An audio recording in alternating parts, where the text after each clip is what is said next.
बिस्मिल्लाहिर्रहमानिर्रहीम। अस्सलाम वालेकुम। तो जी आज हम बनाएंगे बीफ कीमा, जिसके लिए हमने कीमे को धो के कुकर में डाल दिया।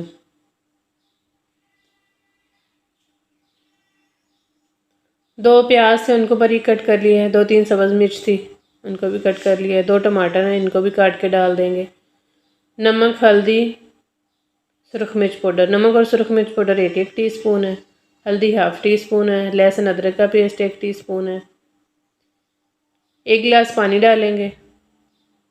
फ्लेम ऑन करेंगे, हाई फ्लेम पे रख देंगे। कुकर बंद करके 10 मिनट के लिए रखेंगे। जब ये विसल चलने लगेगा तो 10 मिनट तक। 10 मिनट के बाद कीमा इस हालत में आ गया है।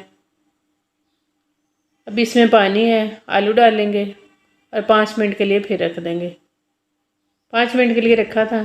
फिर हमने 3 टेबलस्पून ऑयल डाला है और अब भुनाई शुरू कर देते हैं। भुनाई हो गई है। सब्ज़ धनिया डाल दिया है, सूखा कुटा धनिया डाला है, गरम मसाला डाला है। ये सारी चीज़ें 1-1 टीस्पून है। मेथी डालेंगे 1 टीस्पून। दोबारा से भुनाई कर लेते हैं। तो आप लोग भी इस रेसिपी को फॉलो करें। नए देखने वाले चैनल को भी सब्सक्राइब कर दें। वीडियो अच्छी लगी हो तो इसे लाइक और शेयर करें। हमें दुआ में याद रखें। बशर्ते ज़िंदगी फिर किसी नई रेसिपी के साथ हाज़िर होंगे। अल्लाह हाफिज़।